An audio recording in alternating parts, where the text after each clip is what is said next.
The fall of Damascus. Let's talk about the fall of Damascus. Oh man. Syria has fallen. Talk about a war. We'll talk about the winners and losers in a bit, but what's next in the Middle East? Damascus has fallen. Assad is gone. He's in Russia now. With all his faults, they have been. It was the place where Islamists didn't ethnically cleanse everybody, like in Iraq, like in Afghanistan. But now you have this vacuum that's setting in there. And before the war, this is back in 2008, 2009, there was at least 10% of the Syrian population were Christians, largely Yep. described as Christians, right? Since 2007, 2008, it's fallen below 3%. Obviously, many of them fled. Many of them have been killed, obviously, with ISIS and all that stuff. The chaos is about to ensue in Syria because I can tell you who they say is in charge, but boy, they call them rebel groups. They're terrorists. They're bottom line terrorists. We'll get to that in a moment. But David, what is ensued for Christians in Syria now that Assad is not there? He's an Alawite, minority Shiite, at least control the terrorists that were there. Not a good guy himself, dictators, but we've seen dictators being deposed, and then a vacuum fill. There's a vacuum that happens, and something has to fill it in. Go ahead. The first thing that I wrote is that I hope when I heard Syria fell, first thing I wrote was I hope that there will be tolerance for all, but I am afraid that there will be persecutions of Christians quickly followed by Sharia law, and the persecution of Christians has already started. Murder, beatings, etc. So the 3% will soon be 0%, Mm. and which will bring more carnage to Syria, maybe even Damascus. Isaiah 17 thing. Maybe we'll talk about, but it's you've got American military came in and wiped out a whole bunch of ISIS camps, which this leader is ex-ISIS, ex other Al Qaeda. radical groups. He's as terrorist a group as there is terrorist there is, and so he's leading this, and so he might try to say, "Hey, I'm all for peace," to try to get some money flowing, but he's lost all of the major weapons that Bashir has. Israel has destroyed the military, destroyed the Air Force, destroyed every manufacturing plant. I know there were chemical plants that our government was very worried about too. And so these are quickly been destroyed, but they haven't destroyed the army. And Israel has wisely taken back the Mount Hermon viewpoints for looking into Syria they were forced to give back by Kissinger in 1974. So they'll hold on to that because they believe that that was an agreement they had with Bashir. So that will give them a strategic ability to stop an invasion from Syria. But they've got groups like Druzes. They want to they want to join They want to get Israel. out of there. They want to get out of there. Yeah, they want to actually like to be part, and Druzes fight in Israel that are from Israel do fight for Israel. So, but this whole place is a mess. Ever since the British left it, you've got Kurds and Shiites, Sunnis, all pushed together in Iraq, and you got Turkey over there now wanting to expand his empire and having a fight against the Kurds, which hold the northern area of Iraq where all the oil is. And, so it's quite the mess everywhere. So war, war, war everywhere. Does this remind you, Jay, of 2015, 2016? Gaddafi's killed. Earlier than that, Saddam Hussein was killed. Gaddafi, of course, was killed at the orders of Obama and Hillary Clinton, unleashed terror in Libya. Then you got Saddam Hussein, as evil as he was. He kept the Shiites and the Sunnis, at least the terrorist groups, in check. And then thousands of Christians are basically wiped out as soon Yep. as Saddam Hussein is deposed. ISIS ISIL, all these names that they gave them. Obama founded them. Afghanistan, the same way. So the U has been responsible for a lot of this vacuum effect. Will we see that again in Syria? Almost as if it was a continuation of a long-term plan by the Defense Department and the CIA. Hmm. That's an interesting angle there. Yes. You know, right now Israel is getting a lot of flack for destroying the Syrian Air Force. Yeah. And the Syrian Air Force, let's be clear. For Syria to have an Air Force with modern day jet planes means you're allowing jihadists who supposedly, again, flew planes into buildings to kill people, now have a modern day Air Force. I'm going to go back again. I like the World War II. Not many people know about the Mers El Kabir attack by the British. Hmm. It's basically the Pearl Harbor of the European setting. The French fleet, after France had decided to surrender to the Nazis, was stationed at Mers Al Kabir in Algeria, and the British sent a flotilla and destroyed the world's third biggest navy in one day at Wow. Mers Al Kabir. So, what's the difference between what the British did to win a war against an adversary to Israel protecting themselves preemptively against what is going to be a terrorist state?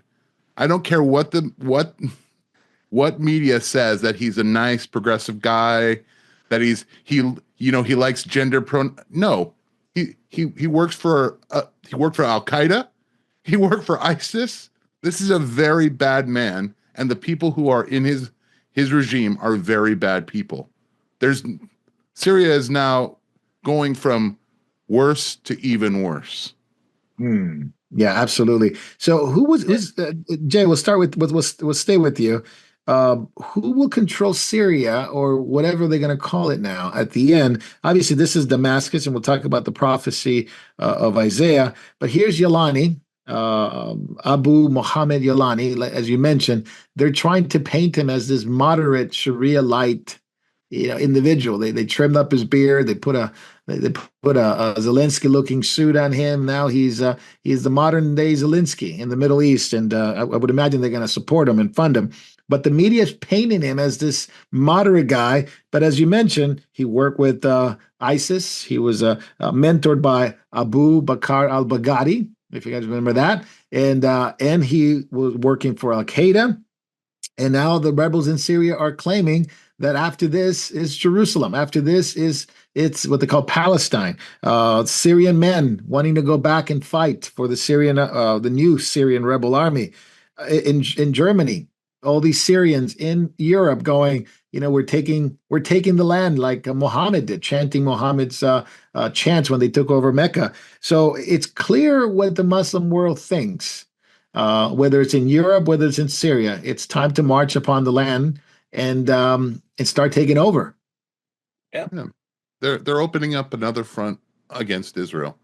And when I say they, what I mean is the US Yeah, and Turkey.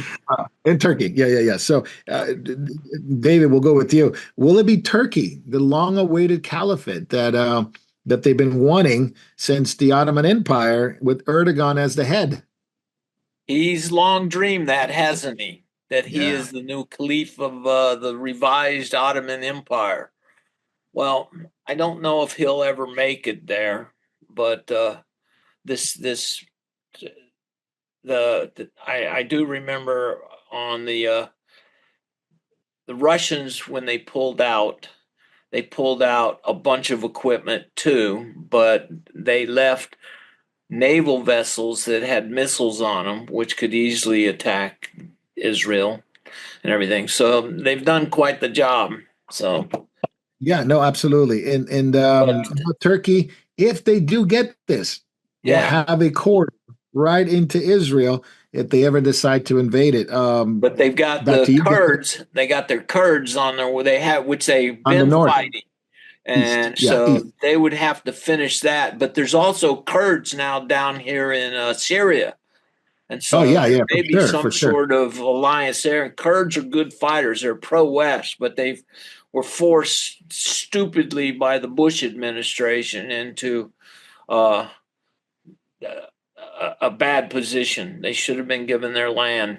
So, David, will it be a U.S. UN coalition that would control Syria? We know how that worked in every other state that they tried to do that. I'm sure they're going to start arguing about it. That's usually what they do. They'll debate it and everything, and in the meantime, this guy's going to consolidate power. Hmm.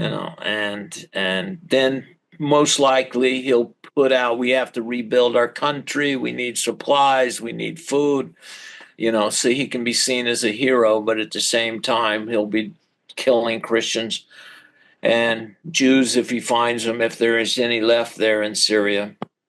I Yeah, know there's there's just an no community. old mosque Yeah. there, I believe.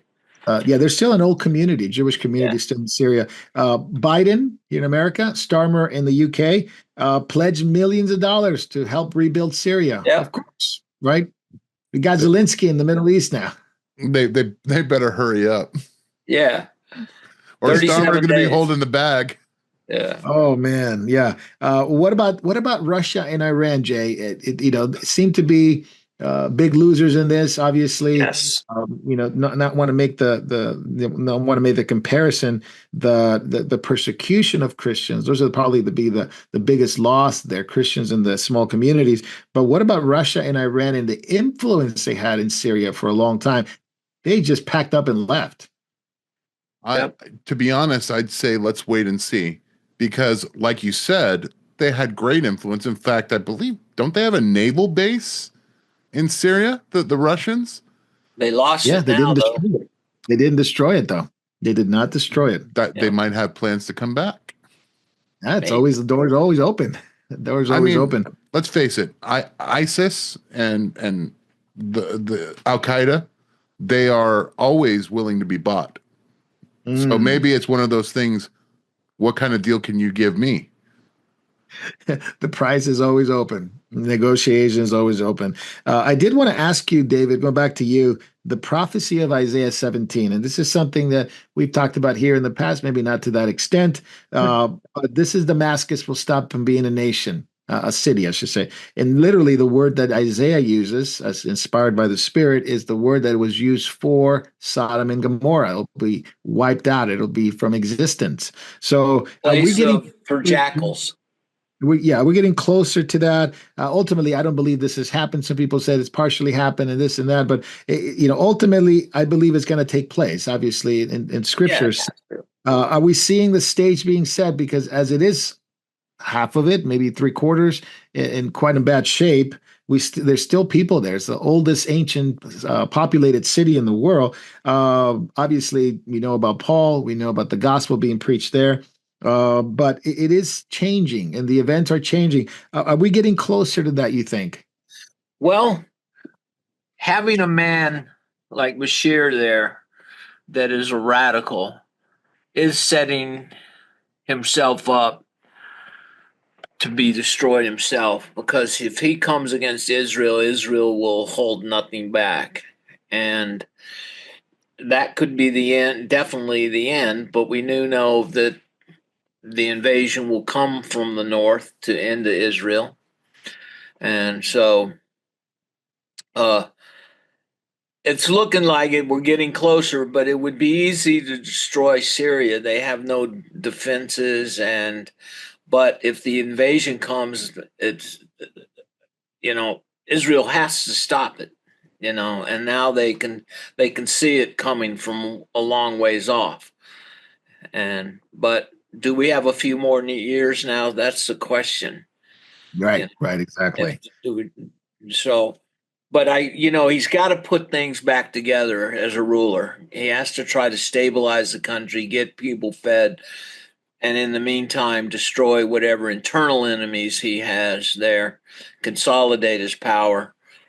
He needs more weapons, of course, if he's going to be any sort of a force against some of because like the Hezbollah is more friendly to Iran, and they're mortal in Shiites and Sunnis. So it's going to be quite interesting, the interplay. It says in scripture that He's, the sword will never depart from Ishmael's hand, and his hand will be against everyone, and everyone against him.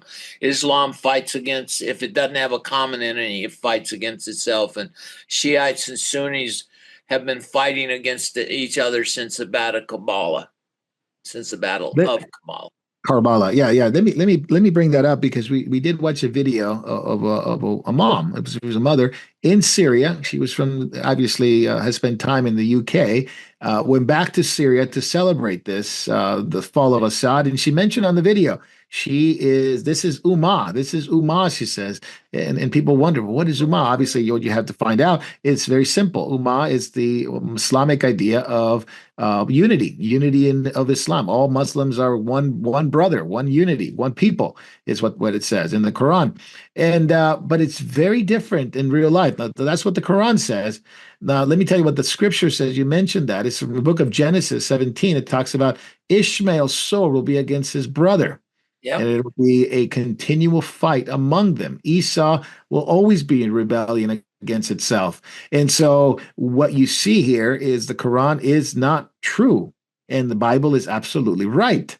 And because you've seen it, David, in your time, you've probably seen it more than I have in regards to what King Hussein did in Jordan, what the Saudis and the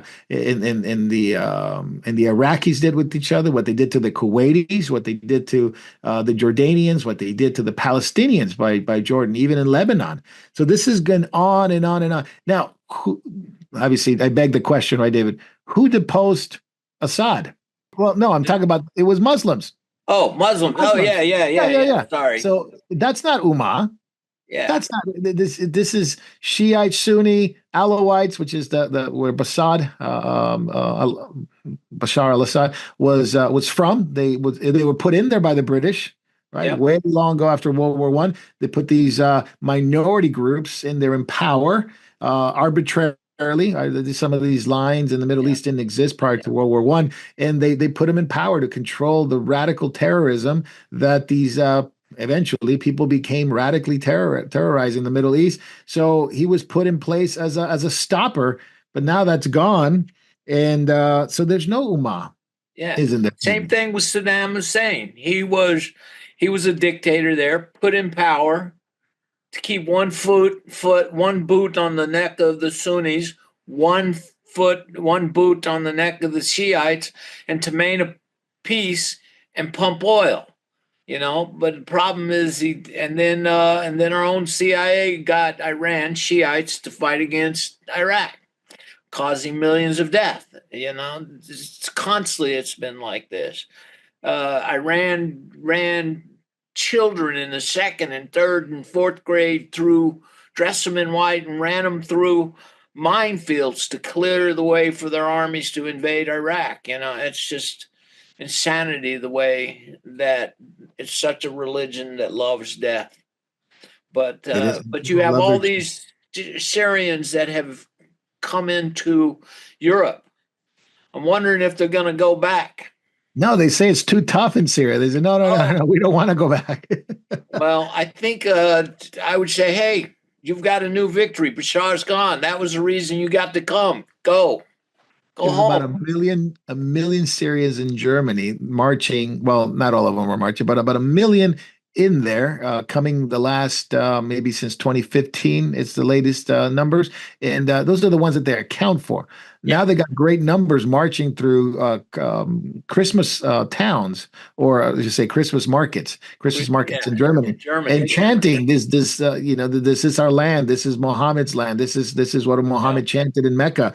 That is severe warning to the West. This is what's coming to Syria and Europe. Yeah. And that hatred of Israel has now been transported into Europe, which now you can see the anti-Semitism. First the Saturday people, then the Sunday people, Mark.